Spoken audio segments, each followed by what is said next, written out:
about going live is you never know what screen is going to land on when we actually go live. Uh-huh, uh-huh. So we are now streaming live on Facebook, and I am ridiculously, as always, ecstatic on the wise and amazing people that I get to interview on these freedoms, because we truly chose Freedom Friday as the ability to speak about what we feel is ridiculously important to inspire people with, yet also just to have, as we talked about, a conversation. So this powerful leader, Mr. Larry Frawley, is a gift and a friend and a leader that I've always been inspired by, and I'm excited for you to share. So Larry, first, how we got connected, how you got convinced to join us today. Awesome. Well, like most people that know you, you have a great way of making us come on board, right? And making us come on board. And number one, I want to thank you for the opportunity. So, yeah, Absolutely. you and I had to think about that coming into work today. I was like, we met at Keller Williams coaching skills camp, and I think that would have been in 2011. Quite a long time ago, That yes. sound about right? Yes, I took on the position at the KW in Palmdale in 2011, and I also started One Light Ahead in the evening. Yep.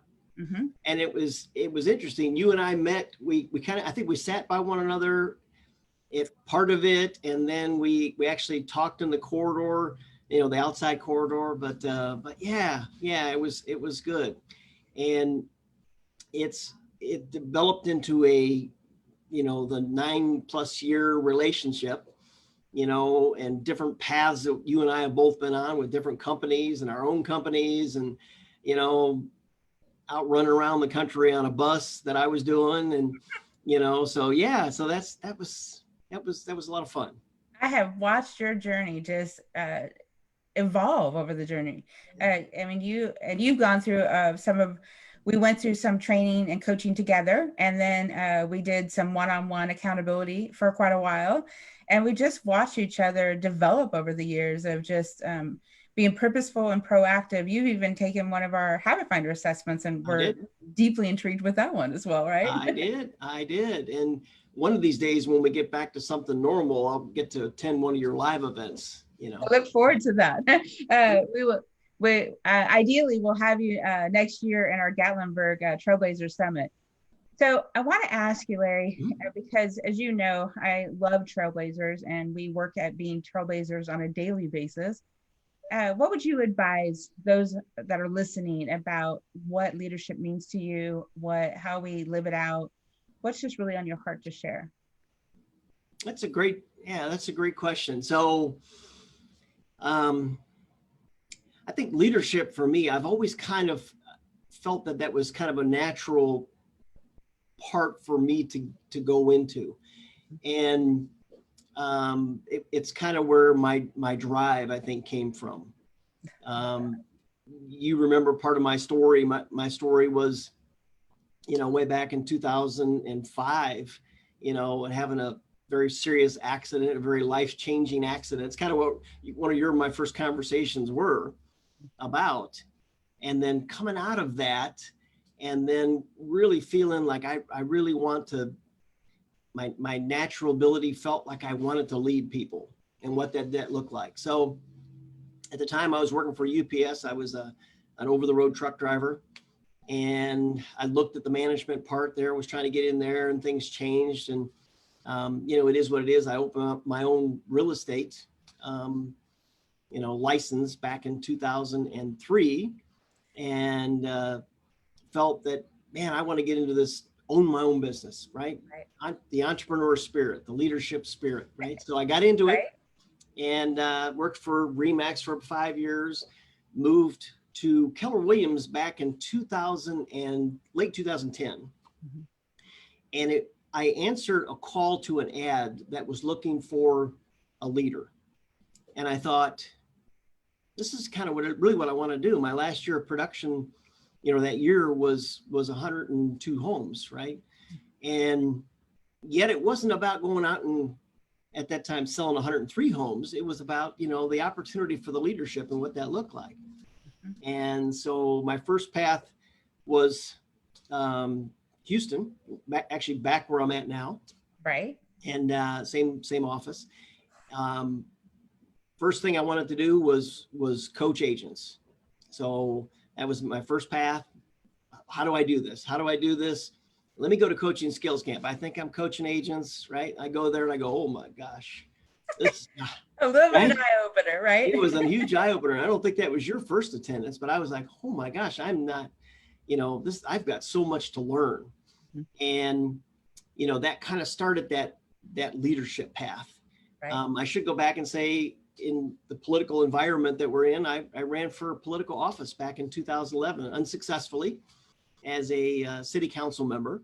But I got to learn a lot about leadership. I got to learn a lot about the, just how that system worked. Even on a very small scale, people were running polls on you, and you're like, really, but that was kind of really got me the leadership bug. My path was in another office, my own office in Houston, that I ran. That one, grew that one very big. You and I, April, were coaching each other during that time. It was still part of your time, I think, with Keller Williams. Correct. And we were kind of mirrored positions, as we helped coach each other through that. Then I went to Dallas, and then I went to Charleston, South Carolina. And I thought, man, I've always wanted to own my own brokerage. So let me go own my own brokerage. So I owned my own brokerage for a couple of years. That was something that I wanted to do. Right. Glad I did it. I learned by trial and error. I have to try things. You know that Right. about me. So does that help at all? Yep.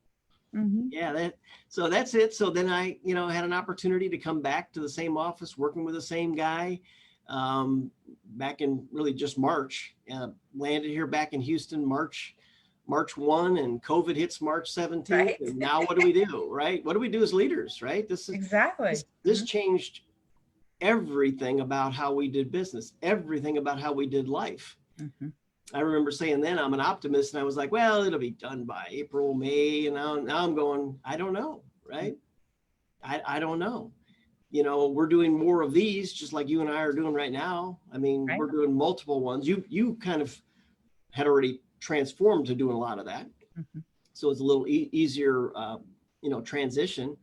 But we coach agents, we recruit agents, we train agents. Everything is done on this kind of a format. Right. I still miss hugging. I miss all of those things. So hopefully we'll get back to something more normal. So. Well, and Larry, it's something you had mentioned. You're right. I had been in coaching a couple years before I entered into KW. And I remember Jason, I'm going to give a big shout out to Bosch. I'm sure you know him. He was the one that recruited me and says, oh, you're so more KW than you realize. And I'd gone to Mega Camp and met many amazing leaders through Mega Camp, through KW. I stayed with KW for many years. You did. And even when I was building my own company, I still had many contracts. I still work with many people throughout the organization. You've been kind enough to allow me to come pop in meetings, and many others have done the same. Thank you for that, by the way. We had a blast. That was huge. And the gift is that we all, we get an opportunity to infuse others. And one of the things you reminded me about is, and I still use it today, is Susan Scott came to speak at one of those coaching skills camps. You remember that, right? I do. Yep. And talk about an amazing lady and amazing wisdom. Yep. And she talks about the ability to have fierce conversations. Yep. And I think that's really something. And the quote I use regularly that I swear is one of her best quotes ever is, every conversation is a relationship. And whether we're happening on internet, whether it's happening through text, whether it's happening through Facebook message, it's still a relationship. It is. And so our opportunity is to remember that and to be purposeful and proactive about paying attention to how we honor that. Right. And I think that's just such a valuable point that we have lived out for many years. And so, and that's the gift we've gotten to maintain and honor our journeys as we've been on them. So it's interesting too. I was going to say real quick, you kind of reminded me, it was a Keller Williams leader, but he had said to me, he said, sometimes in a leadership role, it can be a very lonely spot to be. Sometimes if you're doing things all the right way, it can Right. kind of be a lonely spot to be in, because you Right. can't necessarily talk to, in real estate regards, we can't talk to our agents sometimes about our own, we can't talk to our staff, right? We can talk to our coaches, which is the huge benefit. But yeah, if you're doing it right, he said, it can be a lonely spot. So. Well, it's such a powerful statement because, and I think one of the things to add to that so-called lonely is to make sure you have the right people around you. There was a gentleman I met through KW that I am just blessed to have a relationship with. And he said something to me when we first met and had coffee. And one of my clients actually introduced me to him. And he said, sometimes you have to choose a new group of friends. You have to choose who you want to surround yourself with, because as you go to the next level, you've got to find the people that, at one of the gentlemen I just interviewed, he said, my job is to be the least smartest in the room. Yep. And bring my skills and my compliments, but make sure I bring others around me. And that's where we've come up with masterminds. That's where we've come up to create that environment of growing together. And you've been a blessing to me in that arena, because we complement each other so well and seeing things from different perspectives, which leads me perfectly into the next question is educate me. Which perspective has been the most challenging for you to overcome? Perception, whatever phrase you relate with. So the biggest perception to overcome? Mm-hmm. I think it's, a lot of it, I think it's friendship. That's an interesting statement. Well, I think when I think you're a part of something and then you change, because you and I you've seen my journey, and I've changed companies. And I think sometimes you think the people that you thought really were your friends weren't necessarily there. I think some people take offense when we change, and I love change. I love the change. In fact, if things are going great, I still want to change something. That's just, I shouldn't, but I do. There's a joy in that. There's a joy in that for me. I mean, you and I talked with my spiritual journey that I was on of, running all over the country, delivering these big rock star tour buses, and just what a, phenomenal experience that was. So yeah, I think the friendship, sometimes, you think some are your friends and they're not, because you've changed, right? You've changed. I was looking for some growth, right? I was looking for a new challenge. Right. So, yeah. That's so true. Yeah. And so many people can take that in such a perspective. And I think that's just such a valuable platform, because we started off with that awareness of sometimes we have to change friends, and whether or not that's a bad or a good thing. And it doesn't always mean it's a bad thing. Mm-hmm. And it doesn't mean that, so many people, most of their friends they get developed is in their workplace or in their churches or in whatever it may be. And spiritually, we could get in a whole conversation on Absolutely. Spiritual beliefs on one side or the other. We won't touch that box yet. The key thing in the business perspective and the relationships, and I can tell you there are many, when I went on to build my own coaching company, I remember having a wonderful conversation with a dear friend of mine who is still very involved in KW and yet still has relations in other companies, etc. He calls me one day on a Sunday and I'm like, what are you doing? And he goes, you answered the phone. I'm like, it's you're calling. And I said, what are you doing calling me? He says, I just want to congratulate you. So many of us are so proud of you, of what you did, because it's so brave, so outside of what we would have conceived to be able to be possible. Yep. And I remember a gentleman that was a very big leader as well. He's like, why did you do that?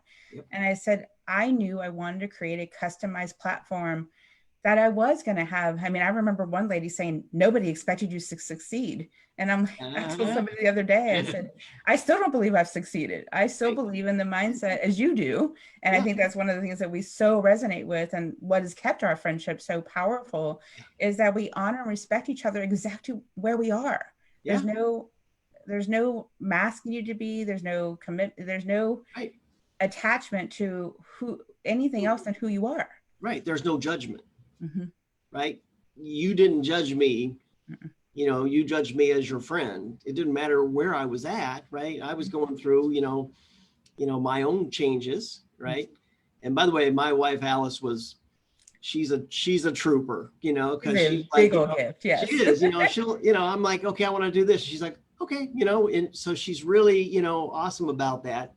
It's interesting to go through life like that and have a partner that goes, yeah, let's do that. Let's try this. Let's do this. It's not her natural ability. Right. It's not her, her well. Yeah, it's not her natural ability, and yet she does. The other thing, you said it, and you nailed it a couple times there, which is, the people that you let in your circle. Right. The people that you let in your circle. I've had a lot of conversations with agents as I do a lot of recruiting, and I'll say, how's your business doing? Oh, it's really bad. Nothing's selling. No, I mean, it's homes selling. We're setting records, I mean, there's a lot of records that are going on right now. And so be careful who you have in your circle. Right. Because that can drag you down. I'm not even listening to the radio anymore. I'm not even listening to news anymore. I mean, I may catch a few minutes of it. It's nothing that's positive that's going on. Or I shouldn't say it like that. It's a lot of positivity, but I'm not gonna let that stuff just drag me down. Right. And to start to wrap us up, and because I told you I'd make sure to honor our 20 minutes. It's so, and that's why I have been so purposeful about this perception question, because as you said, if I buy into the fact that nothing's happening and I allow people I surround myself with people in that mindset, I'm going to stay in nothing's happening. Yet, if I allow myself, as Bob Goff, amazing speaker, author, said recently, learn how to change the camera angle, learn how to allow yourself to give someone else a perspective. Well, let's prove that. Let's look at the facts. Let's pull the numbers and say, is it really nothing happening? Or is there something we can help you with? Is there something we can determine that's going to move you forward? And that's what we have learned for years, to discover what's real, what's the evidence, what's the facts. And I cannot tell you, in the 20 plus years I've been in real estate, I cannot tell you how often I remind people, stay in the facts. And that applies in many perspectives, right? It does. I mean, we had coaches that stepped up, talk about leaders, they stepped up, they were volunteering their time to come in and coach agents, that even weren't in their programs, in the morning and in the evening. Right. And what it led to was our agents going, no, there's not, this is not going on right now. I'm going to go out and sell. And then we had, 3 record months in a row. In fact, we had 4 record months in a row of those that were in the coaching program and more company dollar to the brokerage. And you go, right? I mean, it just all works. It just depends on what we're focusing on. And I choose not to focus on that part. So as we both agree, we choose to focus on what's in our control. How can we help somebody move forward? And how do we make sure that we leave inspiration in the journey? That's it. And you are a living example of that, sir. So I thank you for joining us today. I encourage everyone to enjoy an amazing, proactive and purposeful and restful weekend ahead. And yet also just to celebrate all those of the reason we celebrate Labor Day. Absolutely. Thank you. Have an amazing, I will see you again soon, Larry. All right. Sounds good. Bye, everyone. Thanks.